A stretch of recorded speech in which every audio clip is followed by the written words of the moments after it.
Oke, selamat malam semuanya. Jumpa lagi bersama podcast DIY Academy dengan saya Hadi Aksar. Kita udah kedatangan tamu spesial banget malam ini. Dia masih muda, tampan dan berbakat, berprestasi, dan beliau ini sosok entrepreneur muda yang keren banget lah pokoknya. Langsung aja kita sambut bersama Mas Bro Wahyu Taufik, founder Halo, sekaligus CEO DIY Academy. Halo Mas Wahyu. halo, halo Mas Hadi. Makasih udah dikasih kesempatan untuk berbagi di podcast ini. Oke, gimana Mas Bro kabarnya? Baik-baik. Gimana Baik. kabarnya Mas Hadi? Oke, alhamdulillah masih bersemangat. Terus harus Masih semangat bersemangat. ya.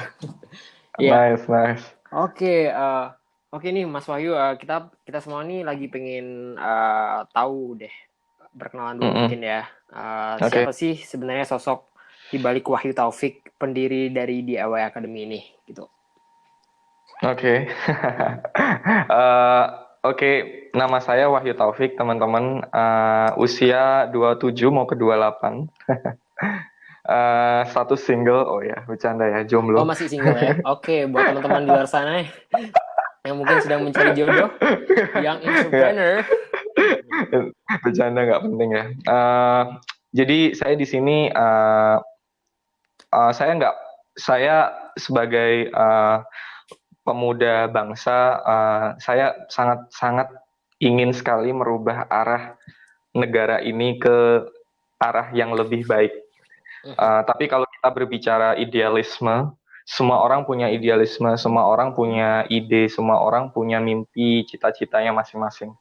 Tapi nggak semua Oke. orang mungkin bisa melakukan atau tidak bisa langsung mengeksekusi ide tersebut. Nah, bagi saya, bagaimana saya bisa atau ingin mengkontribusikan ide-ide saya untuk perubahan bangsa Mhm. adalah melalui jalan entrepreneurship. Saya sendiri, I see. uh, background saya dari Bali. Uh, saya Mhm. dari Bali, saya lahir di Bali, saya dulu sekolah di Jogja dan Malang.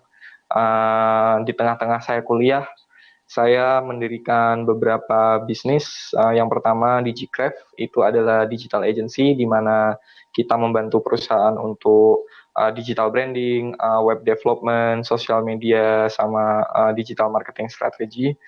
Lalu saya juga ada usaha di bidang uh, dulu pernah beberapa usaha tapi gagal. Saya pernah usaha di Mhm. bidang waterproofing, terus gagal. Lalu saya pernah usaha di bidang hospitality. Saya bikin semacam co-living, co-working namanya Bali Nomad Hub. Mhm. Lalu bisnis ini diakuisisi oleh perusahaan namanya Trap Theory, terus sekarang jadi Draper Startup House. Oh, wow.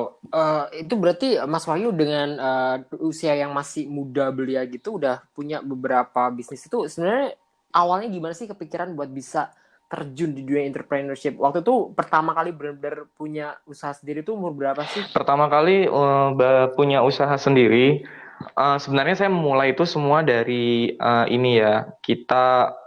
Waktu itu saya berusaha apa sih yang bisa saya uangkan, ya kan? Hmm. Saya nggak punya Hmm. modal, saya masih kecil, anak bau bawang, anak ingus, ya kan? Hmm. Saya nggak punya network. Apa yang saya punya? Yang saya punya adalah kemauan untuk Oke. belajar skill yang baru. Nah, apa yang saya pelajari waktu kurang lebih tahun 2009-2010, saya mempelajari waktu itu digital marketing. Jadi saya belajar Oke. Google AdSense, lalu dari Google AdSense saya belajar digital marketing, belajar SEO, belajar website. Ketika Mhm. saya kuliah di Universitas Negeri Malang waktu itu, saya kuliah IT, Mhm. saya mulai bisa memonetize skill yang saya pelajari. Dan saya mendapatkan klien pertama saya, dan dari situ usaha saya berkembang dan bikinlah saya perusahaan resmi dan segala macam. Jadi Oh, wow. waktu itu saya umur berapa ya? Hmm. 23 kalau nggak salah, 22 apa 23, antara 22 atau 23. Bikin perusahaan resmi ya, tapi kalau untuk jadi freelancernya udah Udah dari awal masuk kuliah ya ya? dari awal masuk kuliah. I see. Hmm. Wah, keren banget ya. Jadi, nah, kebetulan banget nih topik kita malam ini kan bagaimana sih cara survive, bangkit, dan berinovasi di tengah pandemi seperti sekarang ini. Nah, kebetulan banget kan ya ini Mas Wahyu kan mungkin banyak banget teman-teman generasi muda, anak-anak milenial kita di Indonesia ini yang sekarang terdampak pandemi COVID-19, yang mungkin akhirnya mereka masih benar-benar fresh graduate, mereka baru lulus dari kampusnya, dari universitasnya, masih baru kerja beberapa bulan, tiba-tiba harus di-cut atau bahkan kena PHK karena dampak COVID.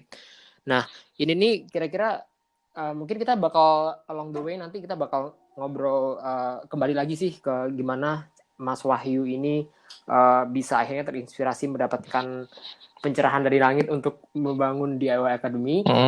Cuman mungkin di sini Mas Wahyu bisa kasih apa sih ya mungkin tips dan trik apa sih yang sebenarnya kita lakukan sebagai anak muda itu biar kita bisa sukses gitu, bisa jadi entrepreneur, bisa jadi pemimpin bangsa di era sekarang, apalagi di situasi pandemi kayak sekarang ini kayak gitu.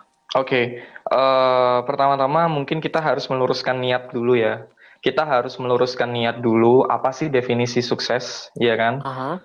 Kita harus meluruskan niat dulu, apakah sukses hanya sebatas kekayaan materi, hanya sebatas kita punya uang banyak, punya ketenangan, atau kita punya mobil mewah dan segala macam. Kalau saya secara pribadi, definisi sukses menurut saya adalah bagaimana kehidupan kita itu bisa mendatangkan manfaat sebanyak-banyaknya untuk orang lain. Dan oke. Ketika Very noble ya.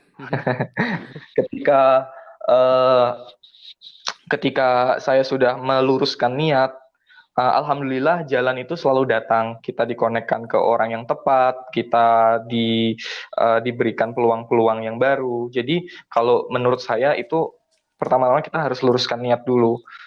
Kenapa sih kita mau melakukan apa yang kita mau lakukan? Find your why first before you start doing things. Jadi temukan dulu mengapa kita melakukan hal ini. What is our why? Nah, setelah kita menentukan niat, baru kita belajar skill. Belajar skill ini macamnya ada banyak. Dan saya selalu percaya bahwa sesuatu yang diniatkan dan dilakukan dengan penuh passion, insya Allah itu akan sukses. Jadi kalau saya bisa kasih teman-teman advice, yang pertama adalah bagaimana teman-teman di sini menentukan dulu apa kesukaan teman-teman dan bagaimana cara mengetahui apa kesukaan teman-teman. Teman-teman bisa melist. Karena saya sendiri misal kalau saya ditanya kesukaan saya apa, saya nggak akan bisa jawab satu hal. Pasti saya akan list. Dari list yang saya buat tadi, mana yang paling mendekati, paling gampang, dan paling mungkin dikerjakan dulu. Kalau diri saya sendiri, ketika saya masih di bangku kuliah, kok saya pingin banget ya, misalnya nih, saya bikin usaha, dan usahanya ini bisa membawa saya traveling keliling dunia. Atau saya pingin banget punya pekerjaan yang bisa mendatangkan saya teman-teman dari berbagai negara. Oh, berarti apa yang harus saya lakukan? Pertama, saya harus belajar bahasa Inggris, misalnya. Kenapa saya harus belajar bahasa Inggris? Karena saya ingin berinteraksi dengan komunitas internasional. Terus yang kedua, mungkin saya harus belajar skill IT. Kenapa saya harus belajar skill IT? Karena skill IT bisa memampukan saya untuk bekerja dari mana saja menggunakan laptop dan internet.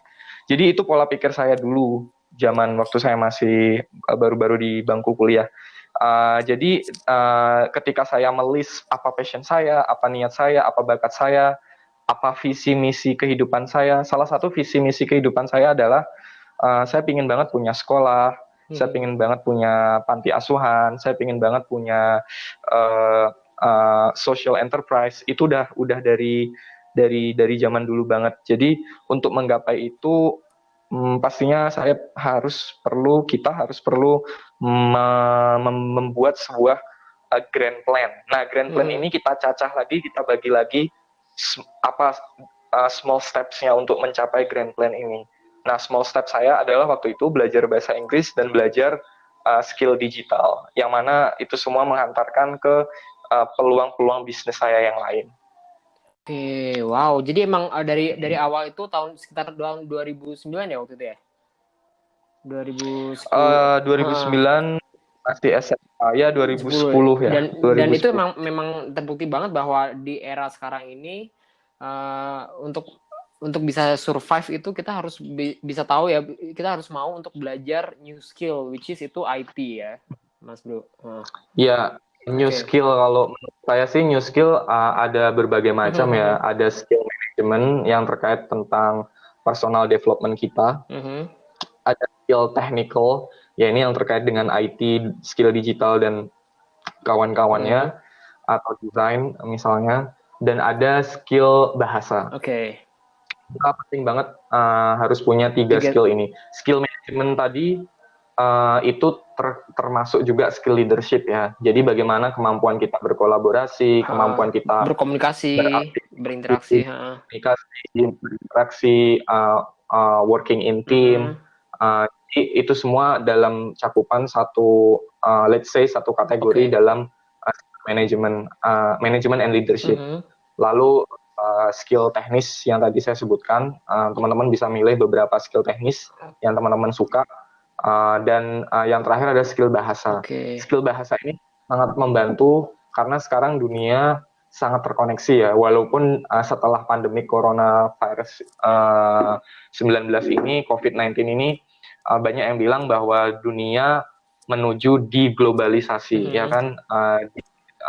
Tapi dengan menuju diglobalisasi ini tidak menafikan bahwa kita dulu sudah pernah di era globalisasi dan sangat terkonek dengan komunitas dan negara lain. Plus kita juga sekarang di era digital, semuanya serba terkonek sama dunia internet online. Jadi skill sangat it's a must to learn. Jadi itu sebuah keharusan untuk belajar bahasa Inggris. Misalnya kalau teman-teman mau scale up bisnisnya, bahkan mau berinteraksi dengan klien dari luar negeri. Oke, I see. Jadi emang sekarang ini zamannya emang semuanya itu sudah serba digital ya, dan bahkan kayak ada pepatah yang mengatakan every company is now a software companies gitu, kayak setiap perusahaan sekarang itu adalah perusahaan software ya. Kayak misalnya kalau kita throwback ke tahun 1997, sekitar 20 tahun yang lalu, itu dulu kan company-company yang kayak Microsoft itu kayak di bawahnya masih rankingnya itu di bawahnya General Electric, Coca-Cola, Exxon, itu masih merajai bisnis waktu itu kan. Terus kemudian kalau kita akhirnya kita melihat ke 10 tahun selanjutnya dari 1997 yaitu 2007, itu akhirnya Microsoft udah mulai di tengah-tengah tuh. Akhirnya Exxon, GE General Electric masih di atasnya. Begitu tahun 2017 ternyata yang mencenangkan nih, ternyata Apple, kemudian Alphabet, Microsoft, Amazon, Facebook itu semua urutannya udah mengalahkan General Electric, Coca-Cola, yang semua bisnis konvensional itu semua udah peringkatnya di bawah para software companies ini gitu kan. Jadi makanya ternyata banyak banget hal-hal yang berubah selama 10-20 tahun terakhir ini ya, bener Mas Wahyu. Terus kira-kira apa aja sih kayak skill-skill apa aja sih yang harus kita punya gitu untuk bisa kita biar survive, biar kayak misalnya ada pandemi kayak gini lagi, atau mungkin in the near future kita bisa tahu nih, kita bakal, kalau kita punya skill itu kita bakal bisa tetap kerja, tetap bisa